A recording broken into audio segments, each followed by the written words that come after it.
Hello everyone, TechTony here, and today we're starting a new Let's Play series of Space Engineers where I'm going to show you how to survive in a PvP environment with limited PCU and other engineers looking for you to raid your base, right? And take what you have accumulated. So we're gonna play with that in mind, and I'm gonna show you all the tips and tricks that I would do in order to survive in the most hostile environment. So we're gonna start as well on the Pertam map or the Pertam planet, which is a desert planet with scarce ice and very hazardous storms. So it's gonna be as challenging as we can make it, pretty much. So that if you survive, if we survive this planet and all these conditions, then you'll be able to survive in any planet that you choose or to start in. So that's the idea there. Also, we're gonna be building a starship, which is this one that I'm in right now. I have already designed the blueprint. It needs optimization, so we'll probably do that live stream. But for now, it's really good to start off and showcase. I would use it in a PvP environment. It's well optimized. Although I have a few new additions and ideas that I want to try out, but it's really good. So let me show you. We're gonna switch now to the outside of the ship. Okay. All right. We're now outside the carrier, and I want to showcase how much thrust this starship has, and also take note of the general shape of it. It's very cylindrical, so it's designed to be able to keep a tight profile because it is designed to be able to install welders in the front. I mean, drills in the front, and it has a gyroscope to rotate, so it drills its own base into any surface, any planet surface, or so it can also be fully vertical in a heavy gravity planet like Bertan, as long as you don't fill up the inventory in weight. But we'll use ejectors to make sure we don't accumulate stone, and we can use the left click of the drills in order to not collect stone at all. So when we're trying to drill for a base, we'll be able to hide this massive starship from other players in an instant. If our base gets attacked and we manage to get away, we'll be able to find a new asteroid or a new planet location and hide the starship in one day, in less than a day, really, within an hour or two. So I'll show you all that during the play series because it's easier to see it than to hear it or to explain it. But also I wanted to show you that this starship is going to be equipped with two auto-loading gravity warhead launchers. All right, they're going to be powered by a gravity generator that's going to propel this projectile, equipped with an artificial mass block and a warhead over here. You can see the warhead here. At your enemy's base, and before the warhead has even reached the window of your hangar bay. I'm gonna switch to the other side of the ship because your hangar has a window here. Really nice way to see outside. Before the warhead has reached the window, okay, which is really quickly, the welders have already welded up a new warhead for you to release. So what happens is that as long as you have 6 explosives only needed for us to weld, I'm going to confirm that. So let me say here, yeah, correct. 6 explosives is all that you need in order to build one warhead. As long as you have explosives, you'll be able to bombard enemy bases. As I mentioned earlier, the starship can be held fully upright, fully vertical, facing down. I mean, your cockpit facing the surface of the planet, and a planet with heavy gravity like Pertam. So you'll be able to fly from orbit even closer within the gravity well, full gravity well of the planet, but away from the your enemy's turrets range. so they're not gonna be able to shoot your starship. They will be able to shoot the projectiles as they approach, but there are gonna be so many of them that the turrets are not gonna be able to keep up. And even if they can, like there's so many warheads that the explosions start creeping closer and closer to the turrets, to the point where they actually start damaging them, and eventually the turrets are destroyed. So I'm going to show you all that by raiding pirate stations and using this massive starship tool to destroy them, fully annihilate it. Just keep in mind that since we're using warheads, there's not going to be many resources to loot from your enemy base. There's pretty much going to be just a big crater. Just in the back, I'm going to showcase the landing gear. This lands fully vertical, and I would build it fully vertical so that I launch into space, and it can launch from any gravity well. So you can build it in Bertam, and we're going to build it in the surface of Bertam, and then we're going to pretty much, I don't know if we're going to dig our way out of the hole. But yeah, it should be good. So yeah, I'll make this one video an intro on its own, and then we're gonna start a brand new episode 1 where I just drop in the pod. But I wanted to give you this summary so that you know where we're headed and what's the whole point of the series, and you know if it's something you might be interested. But yeah, hopefully you'll get a ton of information out. Cool tips about design, how to efficiently and optimize, efficiently build your starships and then optimize them in terms of thrust, energy consumption, resource storage, distribution and flow of conveyors, how to pressurize properly, how to secure by honeycombing or using multiple layers of doors, so that your enemies have a harder time grinding their way through your starship. But yeah, it's also equipped with 2 gravity,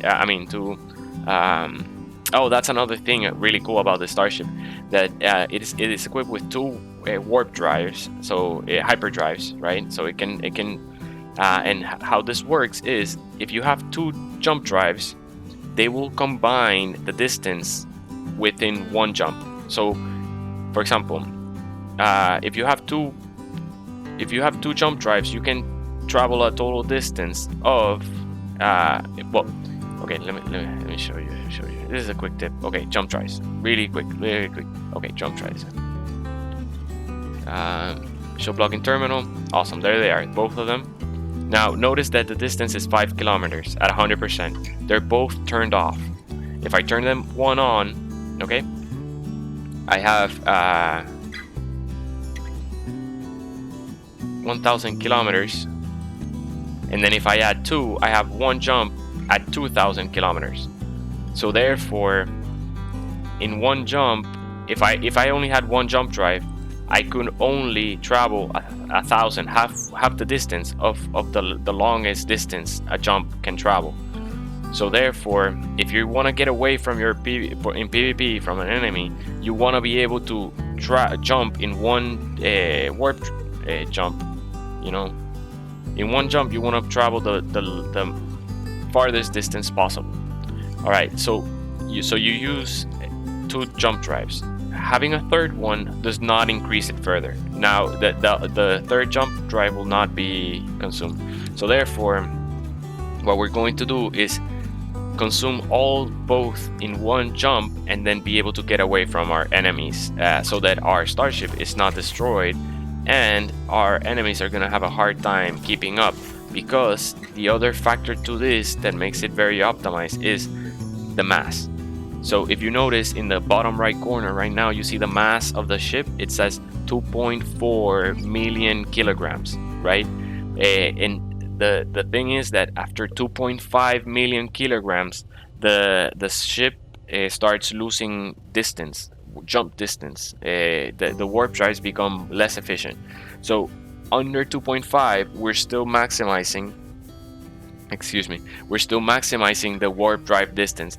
And this blueprint is not empty.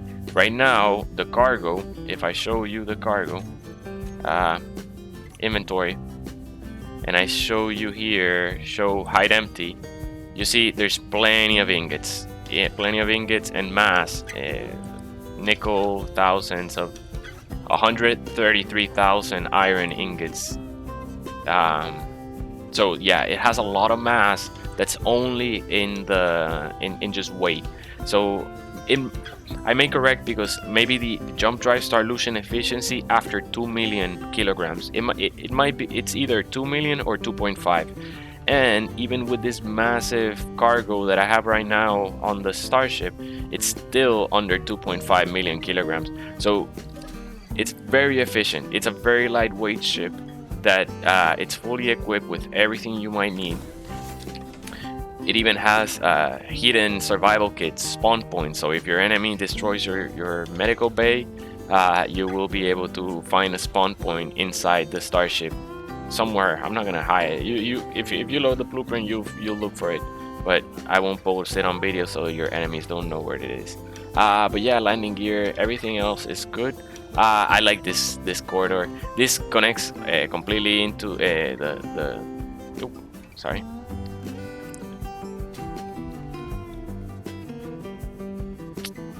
Zero. There we go. There we go. Okay, so this corridor connects fully to the interior of the Starship, and you can travel and remove these panels in order to reach thrusters and hydrogen tanks that might need repairing or anything. So it's mainly for repair purposes. There's your antenna at the top. There's your staircase. And there is another walkway or catwalk on the top of the Starship. We just saw the bottom. So if you were in a planet surface, you would see the surface of the planet below your feet as you're walking and repairing things in that catwalk. So I think it is a pretty cool sight, and I'll leave it to you to, or maybe in the stream we'll see it. Right now we're in space, so it's not that impressive. But yeah. Okay, so this is the top part. In the top part, you see more hydrogen tanks, and then it just scales. And I have these railways because there's thrusters. We don't want to cook our engineers, so we want to put safety measures so that they don't get burned to a crisp by the thrusters, the hydrogen thrusters. All right, there is a vent here. So this vent is set to depressurize, so it's going to pull in the air from atmosphere and fill up your oxygen tanks as soon as it's able. So as soon as you walk in or reach an atmosphere planet, your oxygen tanks will automatically start replenishing. So you won't need to worry about that.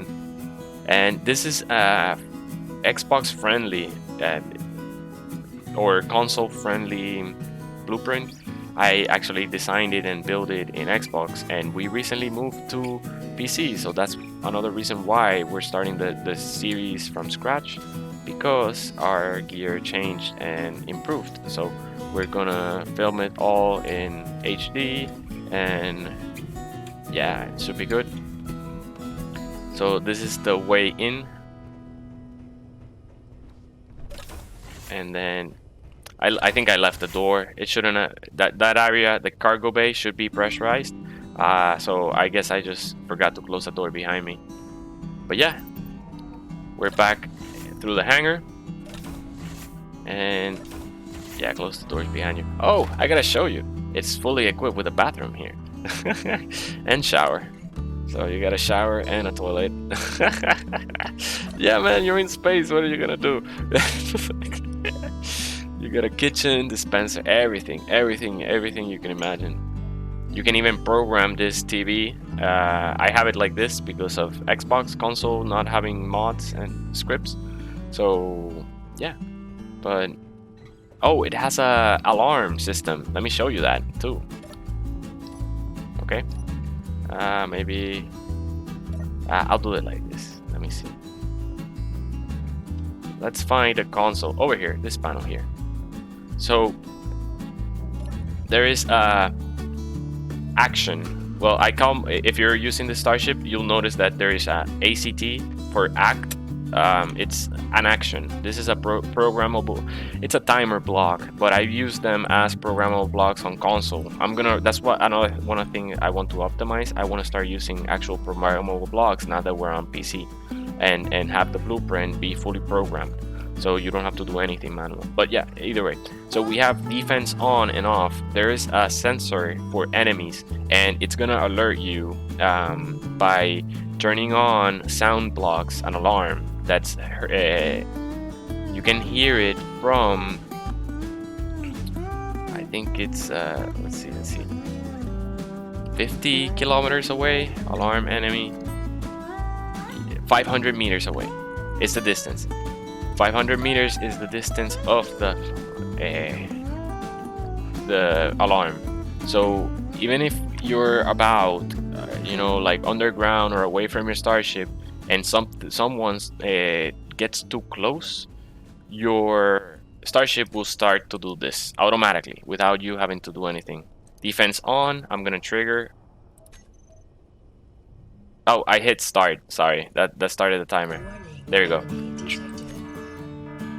All right, so it's gonna trigger that alarm, and you hear it for 50 meters. It's gonna loop the enemy detected thing, and then all you have to do in order to turn it,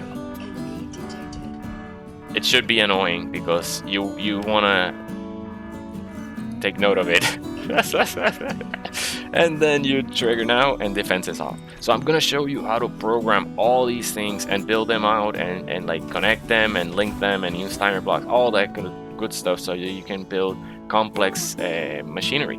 So yeah, if you liked what you saw and excited for the Let's Play series, hit that like button, subscribe. Also, don't forget to click on the notification bell so that you get notified when we post the latest episode.